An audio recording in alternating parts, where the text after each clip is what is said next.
Dans la vidéo précédente, nous avons mis en place l'architecture de notre projet.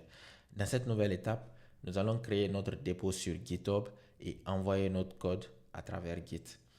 Pour ceux qui ne savent pas encore, GitHub est une plateforme de gestion de code source qui permet aux développeurs de collaborer ensemble sur un même projet, même si elles travaillent sur des machines différentes. Imaginez deux développeurs qui travaillent ensemble sur une même application et chacun sur sa machine. Pour pouvoir synchroniser, centraliser et versionner leur code source, ils utilisent Git. C'est ce qui les permet de garder l'historique de leur travail en local avant de publier leur code sur leur dépôt GitHub. Maintenant, mettons tout cela en place pratiquement sur notre application de gestion de restaurant. Pour créer notre dépôt, plus communément appelé repository, nous allons aller sur le site officiel de GitHub. Donc pour cela, je tape github.com et je me connecte. Pour ceux qui n'ont pas de compte, il suffit simplement de vous enregistrer. Mais vu que moi j'ai déjà un compte, je clique sur Sign in. Je mets mes identifiants et je me connecte. Une fois connecté, j'atterris sur le tableau de bord et j'ai la possibilité de créer un repository. Donc je clique sur Create Repository et je vais nommer le repository Restaurant Management comme le nom de notre projet.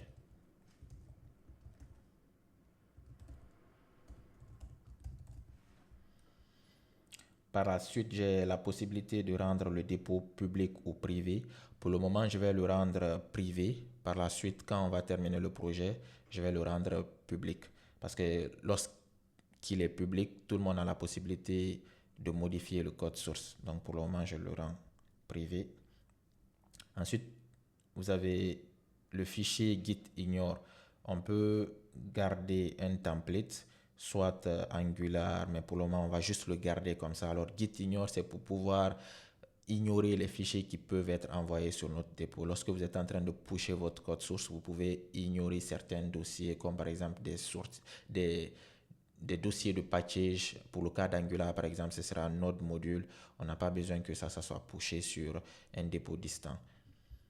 Donc pour le moment, je vais garder juste comme ça. Ensuite, je vais créer le dépôt. À présent, nous allons lier notre projet local à notre dépôt GitHub. Pour cela, je tape la commande git remote add origin. Je viens copier le lien du dépôt et je colle. Pour vérifier que tout a bien marché, je tape git remote-v. Automatiquement, nous avons le lien de notre dépôt à ce niveau. À présent, nous allons envoyer notre code local vers notre dépôt. Mais pour cela, il y a une série de commandes git que je tape. La première commande que je vais taper, c'est git status. Git statut pour vérifier quels sont les fichiers qui ont été ajoutés à notre projet. Donc, nous avons le module backend, le frontend et le POM. Et la prochaine commande, c'est de les ajouter tous pour que Git sache que ce sont ces fichiers que je vais envoyer vers le dépôt distant. Mais pour le cas du front-end, par exemple, si nous déroulons, nous avons des dossiers comme Node, Disk, Angular qui ne doivent pas aller sur le dépôt distant. Parce que ça, c'est des outputs. Ensuite, au niveau du backend, nous avons au niveau du système ici, par exemple,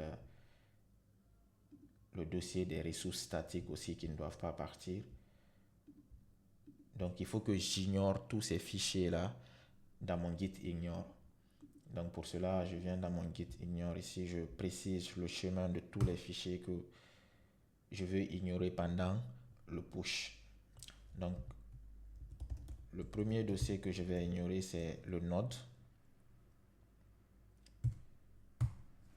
Ensuite, au niveau de mon backend, j'ai le target que je vais ignorer. Par la suite, toujours au niveau du front-end, je n'ai pas encore fini. Je pense qu'il y a le disque. Voilà. Ensuite, j'ai en principe point Angular. Ensuite aussi, il y a un fichier qui est souvent créé qui est le package tiré de syslog qu'on va ignorer. Package log. Je pense que c'est tout au niveau du front-end. Pour le back-end, j'ai déjà ignoré le target. Le prochain dossier que je vais ignorer ici, ce sera au niveau du système. On avait au niveau des ressources. Au niveau du système aussi, nous avons le target. Mais je pense qu'au niveau du système, on avait le SRC, ressources. Donc, je vais ignorer ça aussi. Backend, système, SRC, main, resource, static. Voilà. Ensuite, je vais ignorer le target de tous les autres sous-modules du backend. Je vais commencer par le module common, son target. Ensuite, le module login, le target.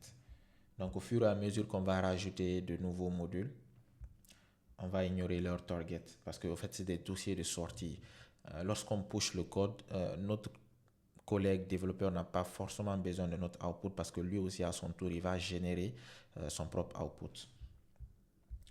Donc là, je pense que les fichiers à ignorer ont été ignorés.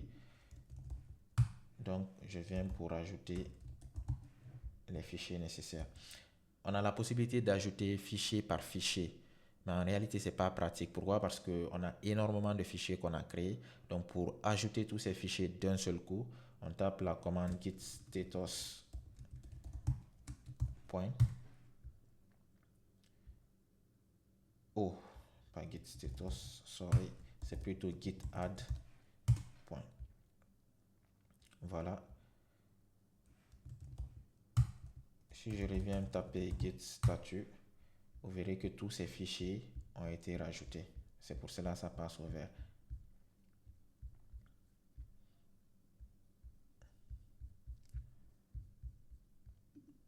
Donc, je vais faire maintenant le premier commit. Et pour le premier commit, je vais garder comme message architecture de projet.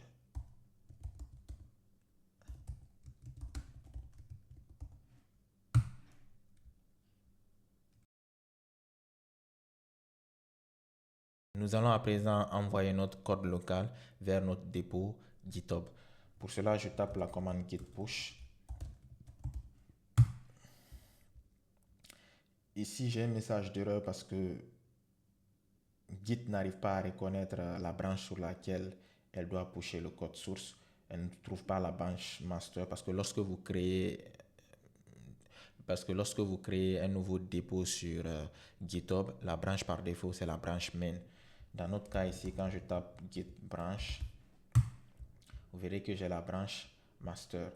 Donc pour cela, je copie cette commande pour préciser que c'est sous master que je vais pusher le code source. Donc on me demande des identifiants. Je tape mon nom d'utilisateur. Et pour le mot de passe, en réalité, c'est le token. Je copie le token.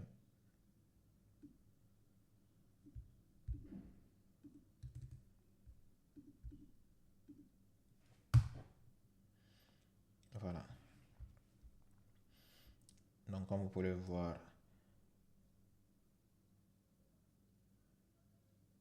le code est en train d'être pushé sur le dépôt. Généralement, lorsqu'on demande votre mot de passe, ce n'est pas le mot de passe lors de la création, mais c'est plutôt le token. Pour vous montrer rapidement comment générer ce token, quand je viens au niveau du navigateur, vous avez la possibilité de venir dans votre profil ici. Au niveau du profil, vous avez les paramètres. Et dans les paramètres, vous venez au niveau de Developer Settings. Et dans Developer Settings, vous avez Personal Access Token.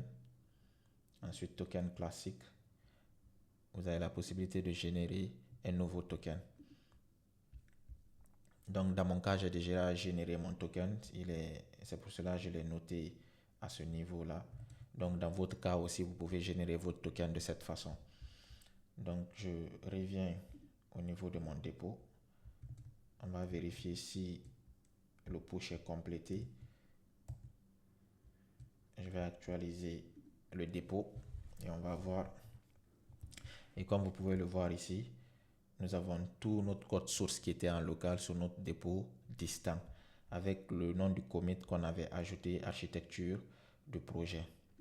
Donc voici en réalité comment on push un projet local vers un dépôt GitHub. C'était tout pour cette fois-ci. Dans la prochaine vidéo, nous allons continuer avec la création de nos entités. Donc on se retrouve dans la prochaine vidéo.